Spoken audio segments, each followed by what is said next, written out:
सहारनपुर की थाना कोतवाली देहात पुलिस को एक बड़ी सफलता हाथ लगी है, जिसमें पुलिस अभिरक्षा से फरार हुए 50,000 रुपये का पुरस्कार घोषित अपराधी मुसाहिब उर्फ लंबो पुत्र इल्ताफ निवासी ग्राम महेश्वरी खुर्द थाना कोतवाली देहात सहारनपुर को निर्माणाधीन बाईपास ग्राम देवाला के पीछे से गिरफ्तार किया गया है, जिसके कब्जे से एक तमंचा, 2 जिंदा कारतूस व हथकड़ी मय जंजीर भी बरामद की है।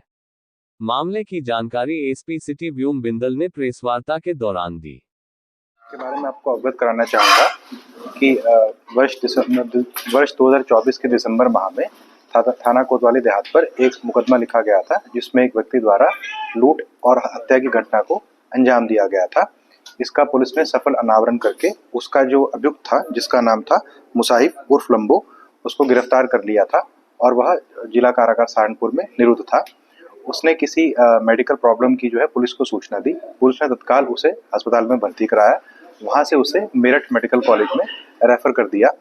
वहां पर वो उस समय जब उपचाराधीन था तो वहीं से वो भागने में फरार हो गया और इसको लेकर पुलिस ने तत्काल वहां पर संबंधित थाने में पुलिस अभिरक्षा से फरार होने का मुकदमा दर्ज कराया और जिसके बारे में जो उनके साथ जो पुलिसकर्मी गए थे उनके ऊपर भी कार्रवाई हुई। और उसके बाद श्रीमान वरिष्ठ पुलिस अधीक्षक महोदय सहारनपुर के निर्देशानुसार इस व्यक्ति को पकड़ने के लिए टीम का गठन किया गया और इस टीम ने आज यानी 27 जून को जो अंडर कंस्ट्रक्शन बाईपास जो देवला के पास है वहां पर मुखबिर की सूचना से इस व्यक्ति को गिरफ्तार किया और 2 जिंदा कारतूस बरामद हुए। उसके अलावा इसके पास एक हथकड़ी और एक लोहे की कटी हुई चेन भी बरामद हुई। इसमें मैं आपको ये भी अवगत कराना चाहूँगा कि इस व्यक्ति के ऊपर कुल 50,000 रुपये का इनाम था, जिसमें 25,000 रुपये का इनाम तो जनपद सहारनपुर से किया गया था और 25,000 रुपये का इनाम जो है वो जनपद मेरठ से किया गया था। इसको सफलतापूर्वक जो है आपको गिरफ्तार करेंगे। सर फरार कैसे होता है? क्या किसी ने इसकी सहायता की थी और कहाँ गया था फरार होने के बाद में? देखिए, फरार होने के बाद जो है ये कहाँ गया था इस बारे की हमारे द्वारा भी जानकारी की जा रही है। फिलहाल तो एक मुखबिर के द्वारा जो है हमें सूचना दी गई कि आपके जो इस केस में जो व्यक्ति फरार है वो फिलहाल देवला के पास अंडर कंस्ट्रक्शन बाईपास के पास है और समय रहते उसको पकड़ लिया जाए तो वो मिल सकता है। उसके बाद हमने उसको पकड़ा था। इसकी किस किस ने सहायता की थी और किस तरह से भागा था उस चीज़ की जाँच चल रही है वही, क्योंकि ये वैसे भी आपको पता बीमार है, इलाज भी इसका चलेगा और उसके साथ ही जो भी टेक्निकल और मैनुअल इंटेलिजेंस है कौन कौन इसके साथ इन्वॉल्व थे इसका भी पता लगाया। नगर निगम के गृहकर जलकर के जीआईएस सर्वे का आज निगम कैंपस में पार्षदों के दल ने पार्षद और कार्यकारिणी सदस्य मंसूर बदर के साथ सैकड़ों लोगों ने विरोध धरना प्रदर्शन किया।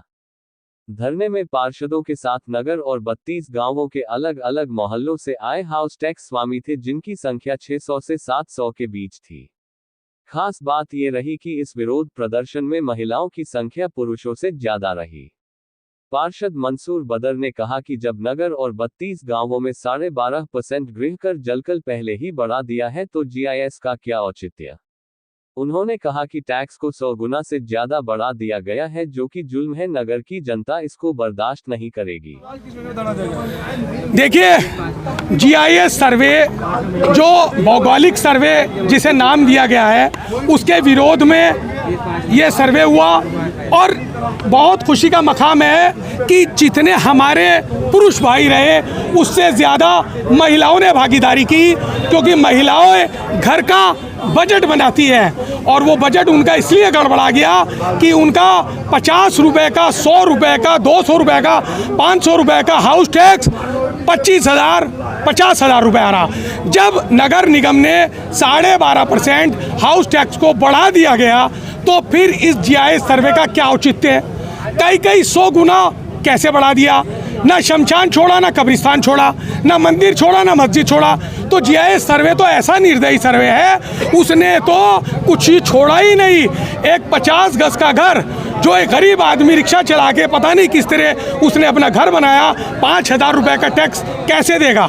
इस काले कानून को रद्द करने के लिए काम करने वाला पार्षद दल आगे आया है। कार्यकारिणी में, बोर्ड में भी पुरजोर आवाज़ उन्होंने बुलंद की है और इंशाल्लाह इस मुहिम को इख्तिताम तक, आखिर तक यही काम करने वाला पार्षद दल लेकर जाएगा। अपर साहब, मेरी भी मेयर साहब से बात हुई। नगर आयुक्त साहब की तबीयत खराब है, नगर आयुक्त साहब ने अपर साहब की जिम्मेदारी लगाई।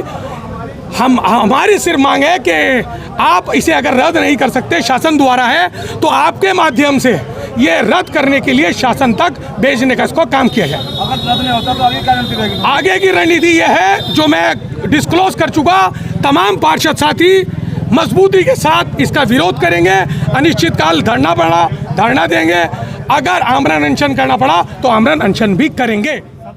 सहारनपुर में वार्ड 28 तकिया में पंजाब डेयरी से लेकर श्री राम प्रभु तक गली का निर्माण कार्य महापौर डॉक्टर अजय सिंह, नगर विधायक राजीव गुंबर, लोक दल के पूर्व जिला अध्यक्ष राव केसर सलीम और पार्षदों के द्वारा कुदाल मारकर व नारियल फोड़कर संयुक्त रूप से किया गया। उद्घाटन नगर विधायक राजीव गुंबर व महापौर डॉक्टर अजय सिंह ने कहा कि हमारा लक्ष्य बिना भेदभाव किए सहारनपुर का विकास है। हमारा सदैव प्रयास सहारनपुर को पूर्ण विकसित शहर बनाने का रहा है। हम सबका साथ, सबका विकास व सबका विश्वास मंत्र पर कार्य करते हैं। माननीय प्रधानमंत्री आदरणीय मोदी जी और मुख्यमंत्री आदरणीय योगी जी के सबका साथ सबका विकास की नीति पर चलते हुए आज वार्ड 28 के अंदर ये लगभग 13 लाख की नगर निगम निधि से माननीय महापौर जी के द्वारा, माननीय राव केसर सलीम जी के द्वारा, यहाँ के पार्षद आसिफ भाई, हमारी बड़ी बहन रेखा रोहिला जी, शुभम कश्यप जी और अन्य जितेंद्र नागर जी, अन्य पदाधिकारियों के साथ, अन्य पार्षदगण हमारे मंसूर भाई और सबके साथ इस सड़क का उद्घाटन किया गया। हम सब लोगों का भरकस प्रयास है शहर का समुचित विकास हो, जिन क्षेत्रों में भी आवश्यकता है उन्हें प्राथमिकता पर कार्य कराया जाए। हम सब लोग मिलकर इस शहर को एक सुंदर शहर, विकसित शहर बनाने में लगे हुए हैं।